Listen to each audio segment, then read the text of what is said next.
This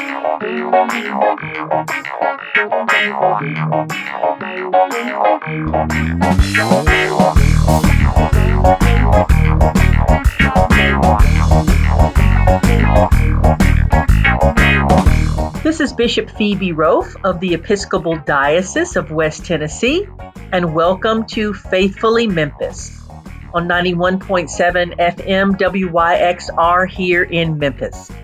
Each week, we have an opportunity to talk with a local or national community leader to learn more about their work and the role of faith in their life. And we always begin the show with a saint of the day.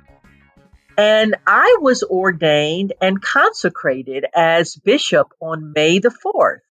So I celebrated my second anniversary as a bishop earlier this week. May the 4th is the feast day for Monica, the mother of St. Augustine of Hippo. And so, of course, she holds a special place in my heart because her feast day was such a joyous event for me. Monica's life story is outlined in the spiritual autobiography of her son called The Confessions of St. Augustine. So she was born in North Africa in the year 331. Monica was raised in a Christian family, but interestingly enough, her parents selected a pagan husband for her. Now, it wasn't always easy, but after years of prayer and her wonderful example, Monica's husband converted to Christianity a year before his death. And her oldest child was Augustine. And he, in the early years of his life, really wasn't living what you could consider to be a Christian life. And that didn't sit very well with his mother.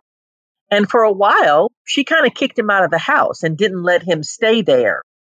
But one night, she had a vision, I guess you could call it a dream, that one day he would return to the faith. And so from that time on, she continuously prayed and fasted that her son Augustine would dedicate his life to God. So when he turned 29, Augustine decided to go to Rome to teach, and Monica went with him.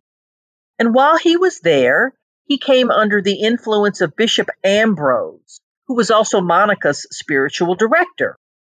So on Easter, in the year 387, Bishop Ambrose baptized Augustine and several of his friends. And soon after that, the family returned or planned to return to Africa.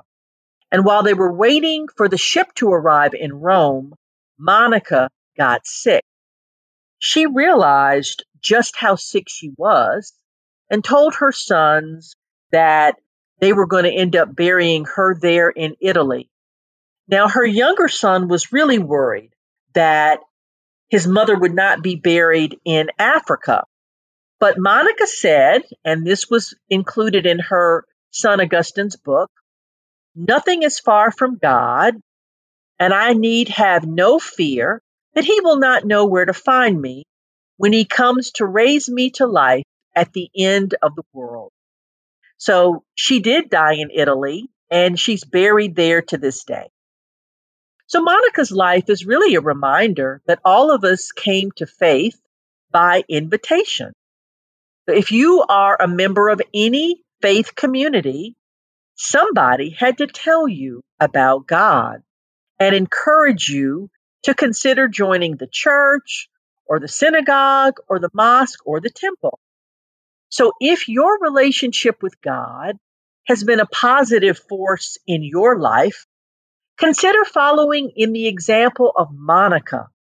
Share your faith journey with someone else and serve as an encouragement for them.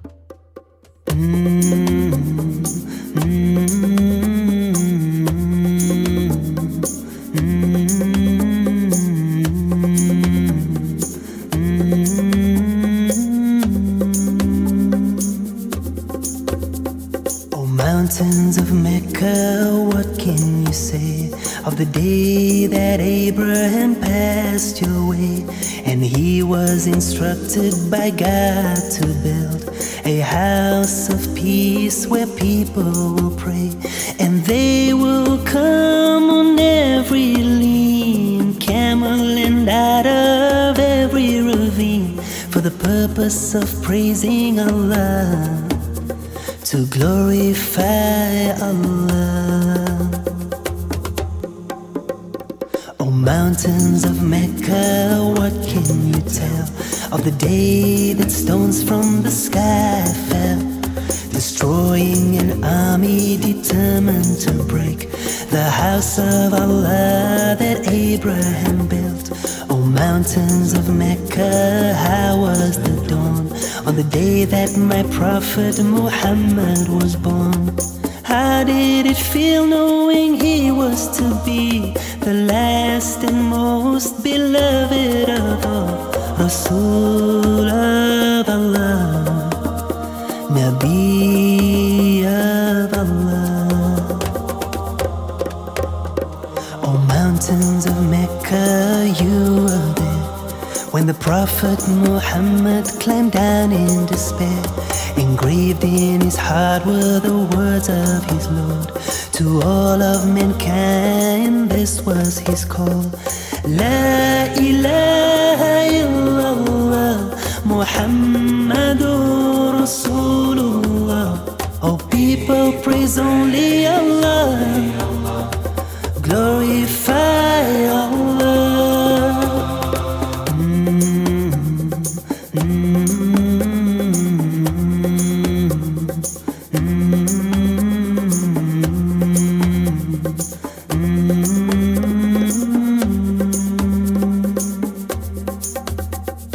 Mountains of Mecca, how did you mourn on the day that the beloved returned to his Lord? And up till the last breath escaped from his lips, he prayed that his ummah would find success. Oh, mountains of Mecca, how will it feel when the earth shall quake and tremble with fear, and we shall be gathered together to stand in the court of Allah with our deeds at hand? Oh, how we pray that on that day we'll be with those to whom Allah will say, peace be with you, I am pleased with you. Oh, mountains of Mecca, bear witness that to the oneness of Allah do I testify. For all that He's given me, how can I deny? My purpose in life should be only to cry, La ilaha illallah, Muhammadur Rasulullah. There is no God but Allah, Muhammad is His messenger. La ilaha illallah, Muhammadur Rasulullah. There is no God but Allah, Muhammad is His messenger. Allahumma salli ala Muhammad Rasulillah. Salli ala Muhammad Nabi Allah. Allahumma salli ala Muhammad Rasulillah. Allahumma salli ala Muhammad Rasul of Allah. Thanks again for joining Faithfully Memphis. And today, I'm really pleased to invite our special guest, Anwar Arafat, who is the Community Outreach Director of the Memphis Islamic Center. And I learned, Anwar, from your bio that you have served as an imam in Salt Lake City, Nashville, and here in Memphis, and that you have an undergraduate degree in film from the University of Utah, and you're actually working on a master's degree in Islamic education from the Islamic Seminary of America. And I had the opportunity to get to know Anwar through an interfaith group of clergy convened by the Reverend Dr. Scott Morris at Church Health to help the faith community develop a coordinated strategy to deal with COVID-19. So, Anwar, welcome to Faithfully Memphis. Thank you. Thank you for having me. It's an honor. So, can you tell us a little bit about your background? Where did you grow up? Yeah. So, I mean, you kind of said it. I grew up in Utah. I was born there. We lived there for a while. And then halfway through elementary, our family moved to the Middle East. And so I lived there for a while. I actually lived in Gaza. If you've heard of it before. No, I have. It's all over. Yeah. I have. I mean, it's all over the news usually. So we lived there for about 10 years, and then we came back stateside, and I went to college, and then I got another degree in Islamic studies, in undergrad, and then now I'm working on my master's. So yeah. Excellent. So Christians, Jews, and Muslims, we all share a common ancestor, and that is Abraham. And we're also, I think all three faith traditions are people of the book, because, of course, our Jewish brothers and sisters have the Torah, and Christians have the Bible, and Muslims have the Quran. So I have learned a little bit about Islam over the years from different Muslim friends. And I know a little bit about the 5 pillars of Islam. And part of the reason that we're having this conversation now is because fasting is one of the 5 pillars, and you are currently in the season of Ramadan. But I would imagine that there are a lot of folks listening today to this show who may not be familiar at all with anything that has to do with the beliefs of Muslims. So could you maybe give us a sense of what is central or essential about Islam for you personally? Yeah. No, it's a great question. Like you said, we are in the middle of Ramadan, which means that for Muslims, for 30 days, we don't eat during the day. So right at sunset, we have a meal, and we can eat and drink all night long up until about an hour before sunrise. And then that's it. We stop and we fast for about 15 or 16 hours. It is a form of intermittent fasting, but we do it for 30 straight days. So it can get a little intense. Right now, today we are on day 21 of the month. So I haven't eaten or drinking in the daytime for 21 days. Wow. Our for schedules flip. Yeah. So far. And we still have about 9 days left. So, we're in the home stretch right now. And, Ramadan for us, it's one of the 5 pillars of Islam. And when we say pillars, we mean these are the main ideas behind what it is to be a Muslim, right? So fasting Ramadan is pillar number 4. Pillar number 1 is the belief in God as one God, has no partners, etc. And that Muhammad is the messenger of God, that he's in a lineage of other prophets and messengers. Like you said, we have a common ancestor. In fact, I believe we share almost all of the prophets across, the 3 different faiths, Christianity, Judaism, and Islam. And that, as Muslims, we just believe that they culminated with Muhammad. We just add 1 more or 2 more, I guess, depending on your perspective. But that's pretty much, the first pillar. It means that we live a life that's sincere to God, dedicated to God, and we live it according to the teachings that Prophet Muhammad came with, peace be upon him and all the prophets. So that's pillar number 1. Pillar number 2 is the 5 daily ritualistic prayers that we do. Pillar number 3 is now, of course, within those prayers, there's a lot of voluntary extra prayers that a person can do throughout the day. You know what I mean? It's not just 5, but the 5 main ones are like the required, right? So, and then pillar number 3 is the paying of charity, which is paid on a person's, wealth. It's not on income. So it's on, if you have savings, investments, etc., you pay on that. You don't pay on your income. And it's meant to be taken from the wealthy. So you have to be above a threshold to qualify as a wealthy person. And it's given to the poor. It's not used to like build buildings or to do anything like this. So we have to hand it directly to the poor. That's number 3. Number 4 is the fasting of Ramadan, like we said. And then number 5 is the pilgrimage once in a person's lifetime to Mecca. All of these are according to a person's ability. So, for example, like right now in the month of fasting, if I'm sick or if I'm traveling, in the Quran, it says that the person should not fast. And in fact, if a person is sick and they're at a point where fasting will harm them, they're actually sinful for fasting. Because the purpose of fasting, is not to induce difficulty or harm.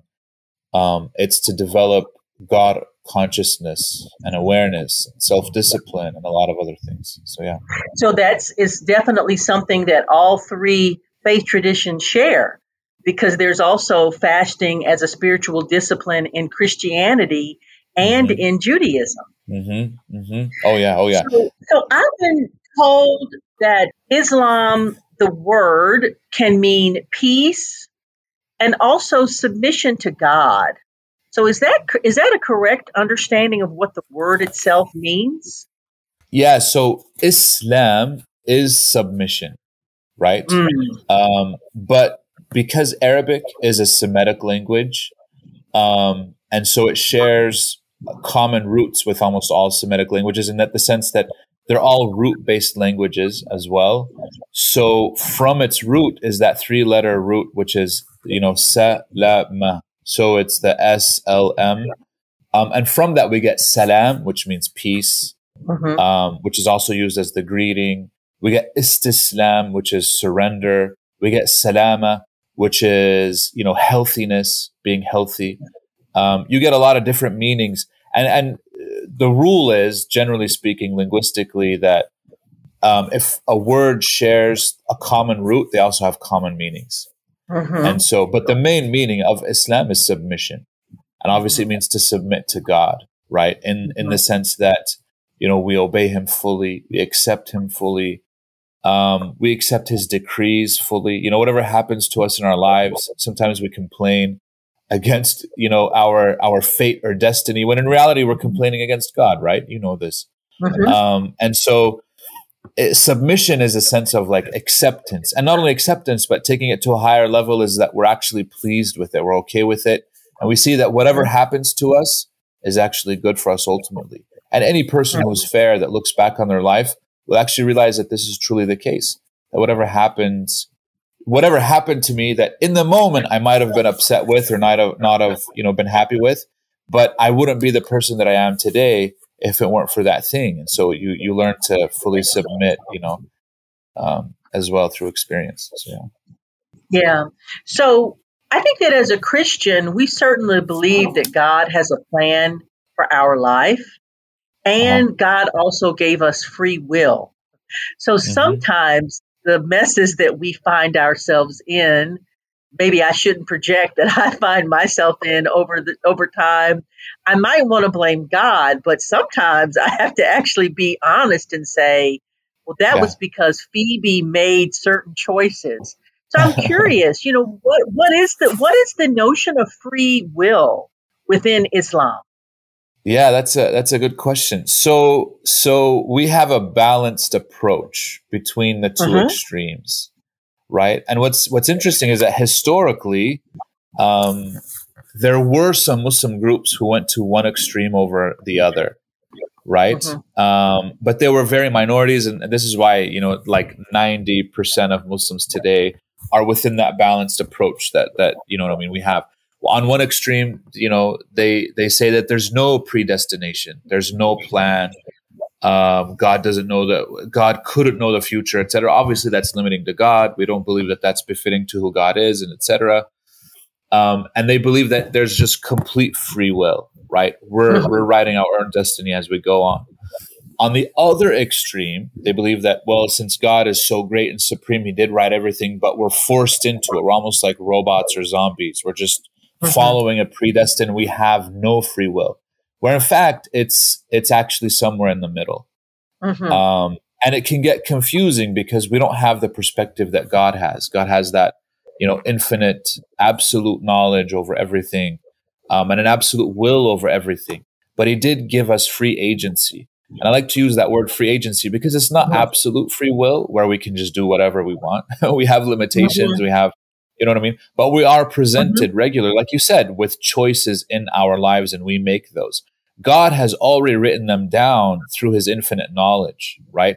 We believe in the Quran, there's a verse that says that God wrote down everything that's going to take place in exact detail 50,000 years before he created the heavens and the earth, right? Before we were even made. And then the next verse, he says, this is in order for you to know that whatever missed you was not going to happen to you, and that you should not feel sorrow over that which you missed.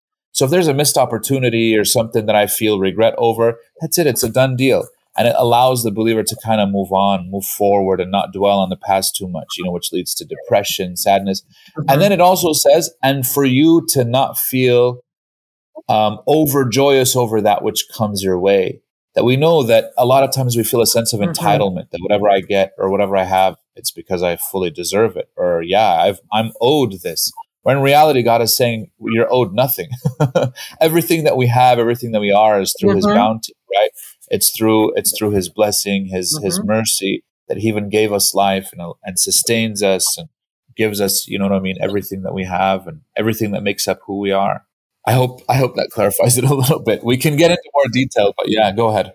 No, I do. Yeah, I do. And I think to moderate that the lows aren't quite so low and the highs aren't quite so high is probably a great way to approach life, regardless of your faith tradition. Yeah. But you mentioned in your answer about 90% of Muslims probably fall in that sort of balanced range. And in my experience, Anwar, all of the faith traditions have individuals who are extremists, for lack of a better word. And yet I sense that the extremist voices within Islam probably get more attention and notice. Although perhaps, in recent months in the United States, we have really been put on notice about forms of Christian extremism. But one of my purposes of having this radio show is to really break down barriers and to give, helpful information. And I wonder, what are your thoughts about just the misconceptions that so many people have about Muslim Americans? Yeah. No, I mean, you kind of hit it on the head, right? We get stereotyped, generalized, you know what I mean? There's an image of what Muslims are, or who Muslims are overseas based on, what happens in the news and stuff. And those constitute such a small minority. I mean, there are 1.7, roughly 1.8 billion Muslims on the planet, right? And the number of terrorists in the world, according to official government sources, is not more than 50,000 individuals, right? Right. So we get lumped in with those. I mean, if you think about it percentage-wise, it's like 0.0001% of all Muslims in the world. So it is an unfair characterization. You know what I mean? And that's kind of like saying, comparing, looking at the KKK and saying these are representatives of Christianity. Right. Yeah. Which is absurd. Every Christian will be like, that's completely false, right? Even, you know what I mean? So we do, as a director of outreach, as an imam, one of our jobs is on a daily basis to kind of dispel these notions as much as we can, right? Sometimes it's through building friendships, you know what I mean? Just being neighborly. Sometimes it's through talks like this. Sometimes it's through, whatever means we can really get a hold of. We try to do open mosques where we invite people into the mosque. We had a gentleman who was, I want to say in his 50s, and he had gone back to community college just to, resume his studies. And he took a class, World Religions, and the professor challenged them, which I salute this, to go to a house of worship to a religion that they've never been to before. So he went out on a limb and he said, I'm going to go to a mosque. And he said, it took me, even though he's a grown man, he said, it took me a month to muster up the courage to call the mosque and to see if he could come over. And we answered the phone. We told him, yeah, sure, come. And he came over. He didn't know what to expect. He was super apprehensive in the beginning. He didn't know. And he sat down, observed the service, observed the sermon. I sat down with him afterwards, and he was completely floored. And he opened up to me. He was doing an interview for his paper, and he said, my pastor at the church that I go to has told us on multiple occasions that your mosque is a training camp for terrorists. And yet when I came in and I listened to your sermon, I heard nothing but love, nothing but compassion. Everybody was welcoming to me. Yeah. He's like, in fact, I felt more welcome here than I did in my own church. And I was like, oh, okay, I don't know about that one, but Wow. And he said, I don't know which church he goes to. You know what I mean? But unfortunately, there is that message out there of fear mongering, fear of the other, fear of the unknown that's completely promoted and pushed onto people unjustly. You know what I mean? That the pastor doesn't know what he's even talking about. You know what I mean? Whoever said that. And this is why we try to even reach out to clergy. And there's plenty of excellent clergy in the city of Memphis. I've had nothing personally, you know what I mean? In my encounters, I've had nothing but good.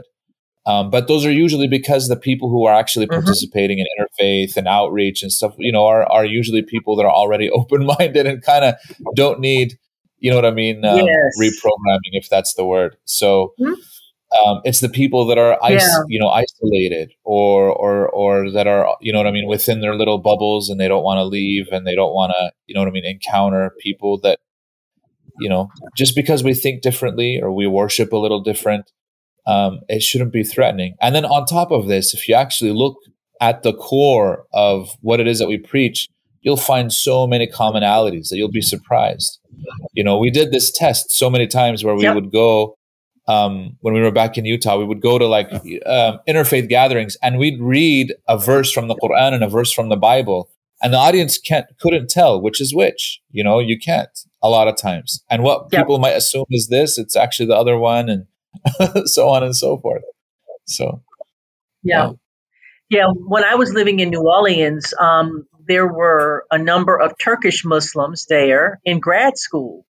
And they led a pilgrimage to Turkey. And so I had an opportunity to go and have dinner in the homes of Muslim families when I was there. And just like the gentleman in your example, was treated with the utmost of respect, hospitality. It was just an amazing experience. And one of them gave me a copy of the Quran in English. Now, I have to admit, I have not read the whole thing.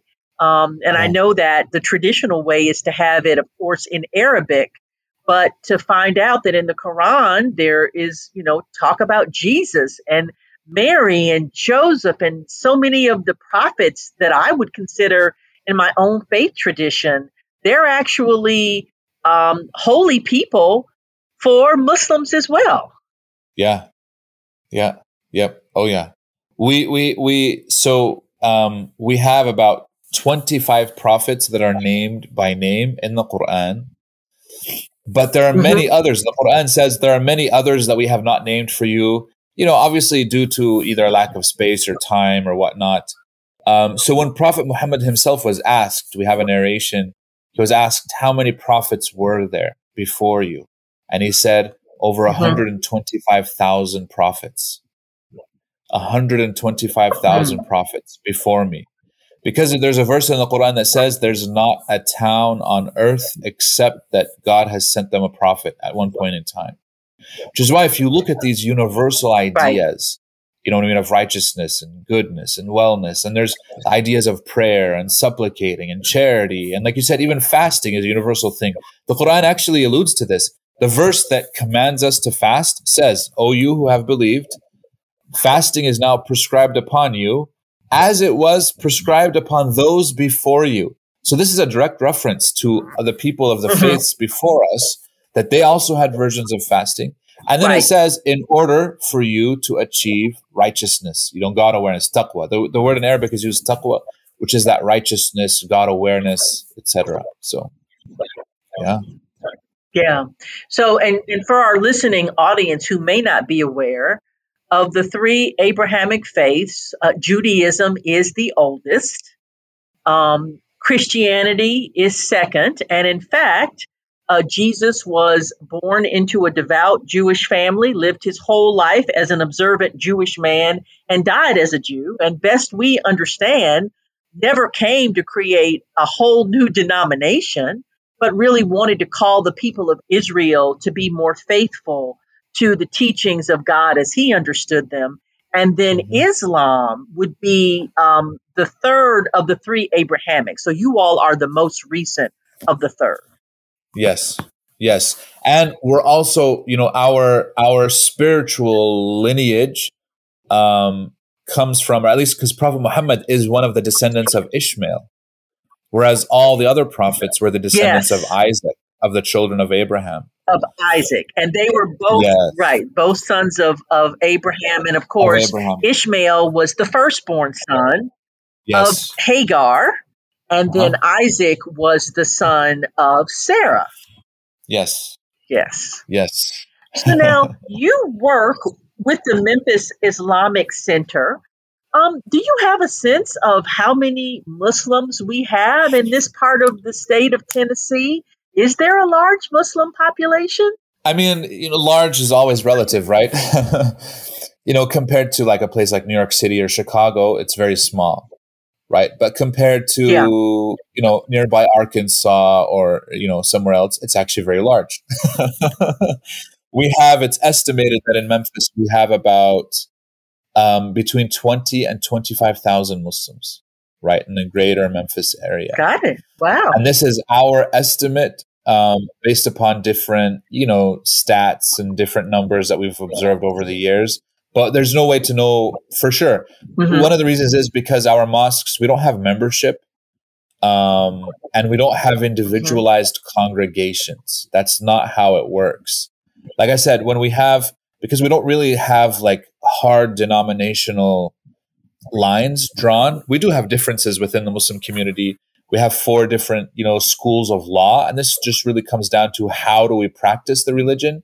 These mainly morphed into more geographical preferences. And then when you come to America, because it's a melting pot, you have Muslims from all over the world. So every mosque has really a hodgepodge of all of these different schools of law practiced within the same mosque. And it's not a problem because we tend to grow up understanding that there are these little subtle practical differences, but theologically, they're pretty much the same.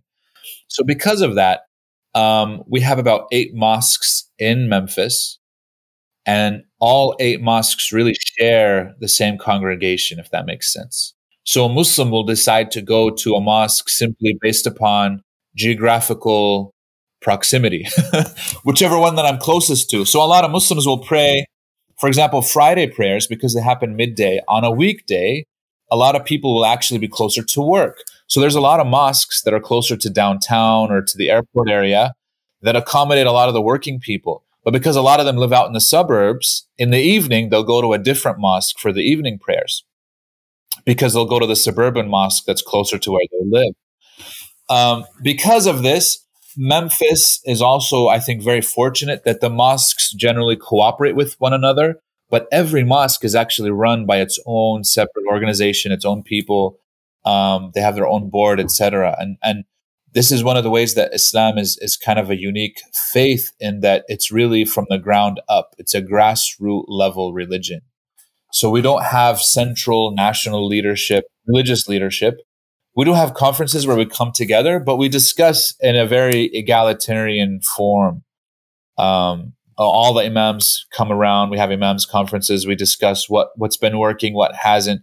But we don't have like a leadership up top to tell us kind of what to do or what to say, right? So it's very democratic or very egalitarian in that regards. There's no Muslim bishop, in other words. Yeah, no, we don't have. For you all. No, we don't have a Muslim bishop. No, Yeah. we have. We just have.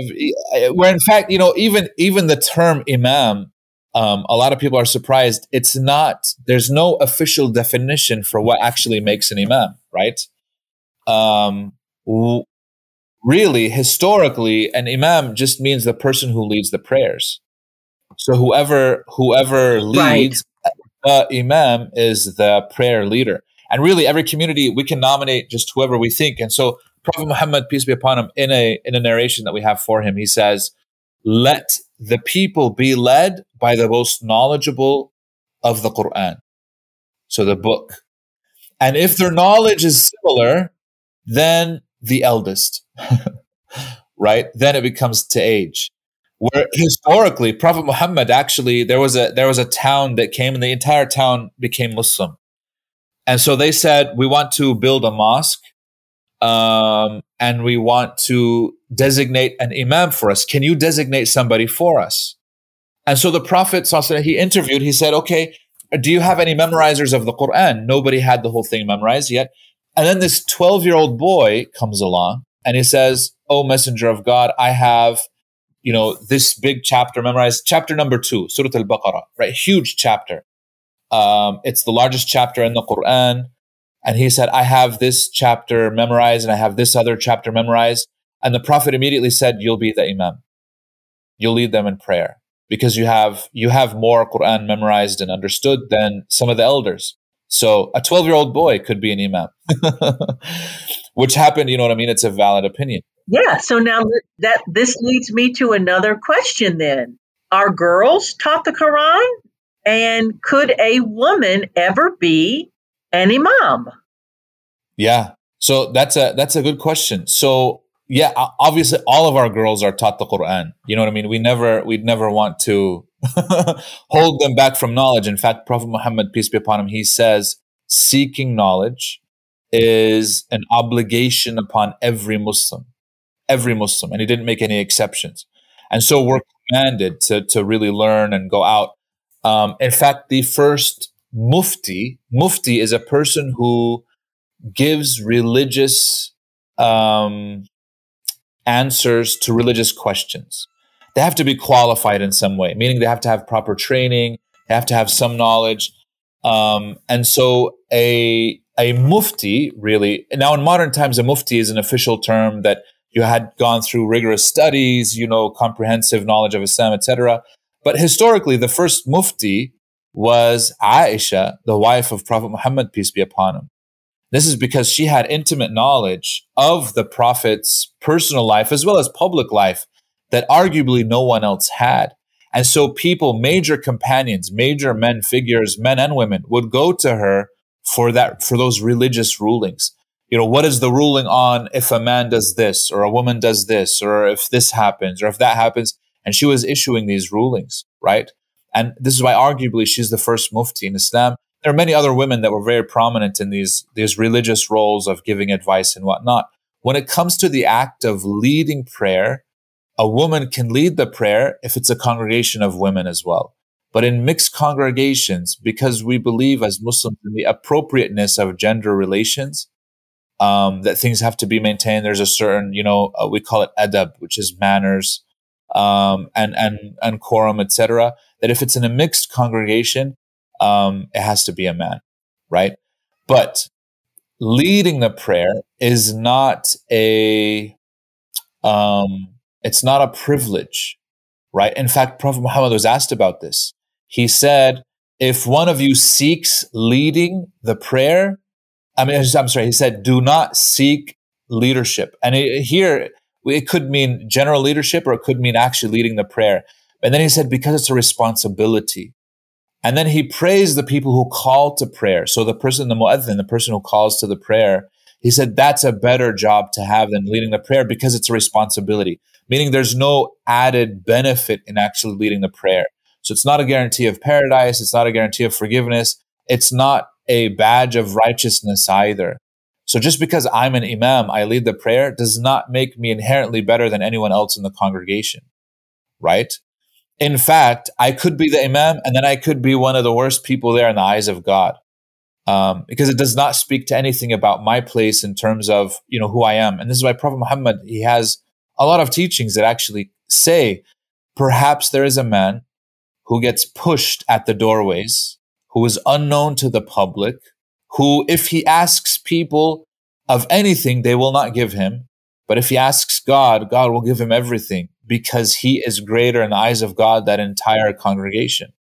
Meaning this unknown person, because of who he is and how righteous he is. And then he says, perhaps there's a person who's well known, he's famous, he's wealthy, etc. Everybody respects him, everybody listens to him. But in the eyes of God, he's the worst, on earth, right? In another narration, there were two people who walked by. One was very poor, almost unknown, barely anybody knew his name. And another person walked by, he was wealthy, popular, famous. And the Prophet asked his companions, what do you say about this man, the poor person? They said, nobody knows him. I mean, if he were to try to get married, nobody would give them their daughter. If he tried to intercede and help people, nobody would accept his word. And, nobody would seek his advice. Nobody knows who he is. But the other person, the wealthy person, well-known, popular, famous, etc. And the Prophet said, that one man, the poor man, is better than an earthful of that wealthier man. And it's not due to his wealth, right? It has nothing to do with his wealth, and it has nothing to do with his poverty. It has everything to do with their inherent relationship with God and not their relationship with people. So just because I have a title in front of my name, this is what I was trying to say. Just because we have a title in front of our name doesn't really mean anything in the eyes of God, right? So this is a central Islamic tenet. Yes. So what I hear you saying is that men and women are equal in God's sight, because it's not just people with titles. They're not higher in the quote unquote hierarchy than those who don't have them. Yeah, that's exactly right. There's sects of Christianity and of Judaism where women cannot lead when it is a mixed congregation of men and women, that if it's just a group of women, they can lead the Bible study or the prayer or whatever. But once men enter the equation, because of their understanding, like you said, of the gender roles, a man is the one who leads. So that is not unique to Islam. Right. There's a history there. Yeah, for sure. A couple of things before we conclude. One is, if someone would be curious about learning more about the Islamic Center and your programs and activities, how could they find out more about what the Muslim community here in Memphis is doing? Yeah. So we have, our website, of course, the memphisislamicCenter.org. Actually, it's without the, so it's just memphisislamicCenter.org. We also have, I believe, we have a YouTube channel. I believe we have the largest YouTube channel out of any religious congregation in Memphis. I could be mistaken, but according to my research, yeah. So we have a big online audience, which we're very grateful for. Our YouTube channel, we have over like 123,000 subscribers to our YouTube channel. And we get hundreds and thousands of views on our videos, on a regular basis, sermons that we put up. So we try to live stream everything. And this was before COVID. So when COVID hit, we were actually very fortunate and very prepared to take things online. And so people can follow us really there. If you subscribe to our YouTube channel, all of our programs are public. Like we said, we have nothing to hide. We want people to know what's going on inside of our mosque. I believe a lot of the things, like you said, there's a lot of these universal values, right? There's a lot of these universal messages that I think would be beneficial for anybody, regardless of their faith tradition. We're fortunate enough that at the Memphis Islamic Center, we just opened up our new building. And the current phase is like a 53,000 square foot building where we can accommodate, in normal times, we can accommodate over 3,000 worshipers. Right now in COVID, with social distancing, every night we have about 400 people that are coming every night for the nightly services during the month of Ramadan. We live stream that on a nightly basis. We're fortunate enough that we have, a lot of these different programs that are going on. We have multiple imams. Myself, we have Imam Muhammad Faqih is very good. We have Imam Yasser Fazaga, who is not only an imam, but he's also a licensed therapist, and specifically family therapist. And so he does a lot of our counseling, mental health issues, and he's been a great asset as well. And so before Ramadan started, he had a weekly show in which he would highlight. His show is called Let's Talk About It. And sometimes it would be taboo topics that people are uncomfortable talking about, but he would talk about them to bring them out into the light and discuss, whether it's about, drug addiction, whether it's about, divorce rates, whether it's about, even he's a certified sexologist. So he would even bring up, stuff like that maybe is not appropriate for younger audience, but it's very helpful for married couples. So he goes into a lot of detail, which we're very fortunate to have. So sounds like there are lots of ways for people to learn more about the Muslim community here in Shelby County. Yeah. And the final question that I normally have for my guests, and I think it's, especially true for you as a Muslim American, there's so many negative things in this world today, impacting us generally, and then I would imagine just specifically for the Muslim community. So what is it that gives you joy? Like, how are you avoiding despair or hopelessness, even though things are very challenging right now?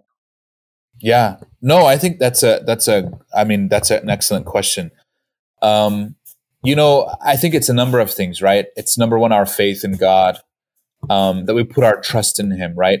It would be very easy if the only thing that's required is to just say, yeah, I trust God, but then not embody it in action, or I believe in God, or by having to actually live it and go through it is where the test actually lies. And this is how we actually grow as individuals, is by, following up in actions what we claim to believe inside. And really in our actions is where we prove our faith, right? A person can even say this about, we have some Muslims that might make that claim where, they say, oh yeah, I'm good. I don't need to pray 5 times a day. God knows that I love him. Okay, sure. God knows everything. But love is not just a feeling. Love is not just a claim, right? We have to back it up in actions. That's like a husband saying to his wife, yeah, my wife knows that I love her. Okay, when was the last time you did something nice for her? When was the last time you took her out or bought her flowers or told her something nice? You know what I mean? Oh, it's been ages. So then how, if you asked her, do you think your husband loves you? She might say, I don't think so anymore. He hasn't been showing it in his actions. So we have to kind of show it in our actions, right? We have to back it up, what our claim is. So that faith in action, is definitely there. I think programs like this, people like you, Phoebe, give me hope that we have people that are reaching out, that are trying to facilitate more understanding, more genuine conversation, more, outreach out there in the world, right? We think that we can live in these isolated bubbles, but that's not reality. You know what I mean? It might have been the case historically for almost the entire world, right? The average human being never traveled beyond 25 miles of where they were born historically, but now we can get anywhere in the world, right? America is a country of immigrants and of different faiths and people. I mean, Muslims have been in America since its inception, whether people realize that or not. Oh yeah. We have, historical records of Muslims being here. It's estimated that even among African-American slaves that were brought, between 30 and 50% of them were actually Muslim, right? And they got their faith completely taken away from them. Many tried to maintain it. Many were actually learned. They knew how to read and write. They were actually scholars.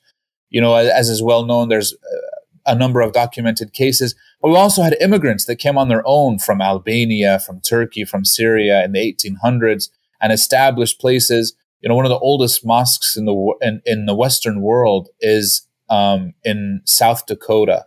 And there's another one in Iowa, in the middle of nowhere. Nobody would ever believe it. You know what I mean? Thinking like, really? And it's still there. And it's because we had early families migrate to that area, you know what I mean, became farmers and lived there. So Islam actually has a very rich history in this country, but it came to the spotlight only recently. And so now, you know what I mean? It's our job to kind of show people, hey, we've been here actually for a very long time. You might not have known us, but you know, we're actually here. I think there's a lot of things that can give us hope. I'm naturally an optimist. I'm not a, you know what I mean? I'm not a skeptic necessarily. Although there are many things that are worrying and concerning, you know, that are going on in our country and abroad. But I'm hopeful that reason is winning out. Love, it will always win out. If we look historically, yes, we've always had dark moments in history. But I think if we look, the light has always, always shone brighter and better than the dark, always. And I think this is a human trait. So that gives me hope. Wow. Well, thank you, Anwar, not only for this conversation, but for being a wonderful colleague in the ministry field here in Memphis. And thank you. Blessings on you and your Muslim community during the remainder of the season of Ramadan. Thank you. Thank you. Yeah. No, I appreciate it. Thank you. Thank you for having me on. You know, it's always a pleasure. And you know, I enjoy our conversations as always, Phoebe. Thank you so much.